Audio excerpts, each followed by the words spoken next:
Hi ma'am, this is Mardime Angel A. Reside, grade 11 HE Efficiency.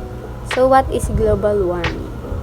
Global warming is the long-term heating of Earth's surface observed since the pre-industrial period between 1850 and 1900. Due to human activities, primarily fossil fuel burning, which increases heat trapping greenhouse gas levels in Earth's atmosphere. This term is not interchangeable with the term climate change. It is said here it started to gradually accumulate pollution in the air and in the environment, which caused an abnormal increase in the temperature of the world. Second, where does it start? Because global warming and therefore climate change are issues of total actuality, and they are more and more concern officials to the public. Climate change is a reality, and every year that passes there is more evidence that the planet is suffering consequences. To understand what the planet is suffering every day, you have to go to the origin of global warming. Most experts on the subject point out that the origin of global warming must be found in the sudden change in temperature that the planet has suffered.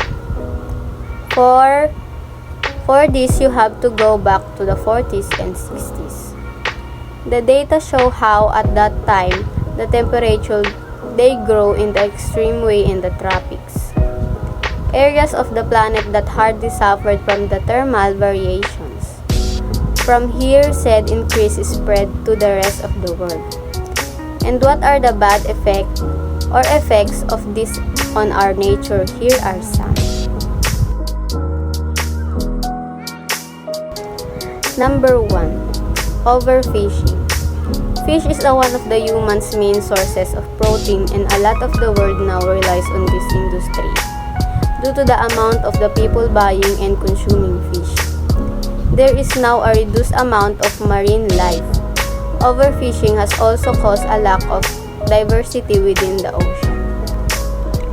Number 2. Industrialization. Industrialization is the harmful of variety of the waste. The waste this industry produces all ends up in landfill or in our surrounding environment.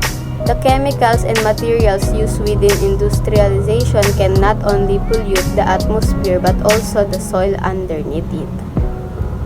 Number 3. Farming. Farming takes a lot of green space, meaning local environments can be destroyed to create space for farming. These animals produce a lot of greenhouse gases, for example, methane. As well as this, they also produce an extreme amount of waste. Number 4.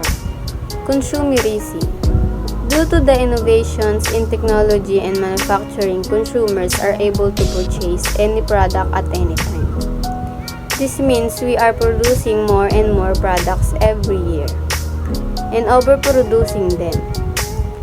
Most items we purchase aren't very sustainable, and because of the reduced lifetime of electronics and clothing items, we are creating more waste than ever.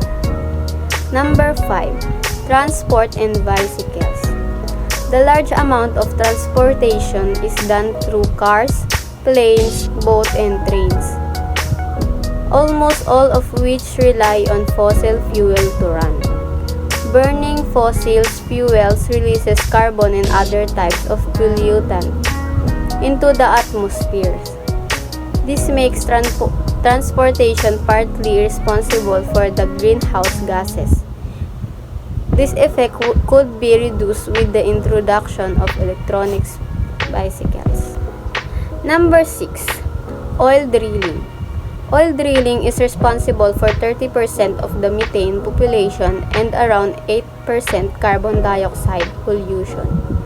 Oil drilling is used to collect petroleum oil, hydrocarbons. In this process, other gases are released into the atmosphere, which contribute to climate change. It is also toxic to the wildlife and environment it surrounds. Number 7. Power plant. Power plants burn fossil fuel to operate due to they produce a variety of different pollutants. The pollution they produce not only end up in the atmosphere but also in the waterways. This largely contributes to the global warming. Burning coal, which is used in the power plant, is responsible for around 46% of total carbon emissions. Number 8. Waste. Humans create more waste now than ever before. Because of the amount of packaging used, the short life cycles of products. A lot of items, waste, and packaging isn't recyclable, which means it ends up in the landfills. When the waste in landfills begin to decompose, break down, it releases harmful gases into the atmosphere which contribute to global warming. Number 9. Deforestation. Deforestation is the clearance of woodland and forest. This is either done for the wood or to create space for farms or ranches. Trees and forests turn carbon dioxide into oxygen. So when they are cleared, like the stored carbon is then released into the environment. Deforestation can also occur naturally, which has a greater effect because of the fumes released from the fire. Number 10. Oil and gases. Oil and gas is used all the time in almost every industry. It is used the most in bicycle, buildings, production, and produce electricity. When we burn coal, oil, and gases, it largely adds to the climate problem. The use of fossil fuels is also a threat to wildlife and the surrounding environments. Because of the toxicity, it kills off the plant and leaves areas uninhabitable. So that's all I know about global warming. Thank you, ma'am. And again, this is Mardime Angel Ericide, grade 11 HE Ephesians. Thank you and God bless, ma'am.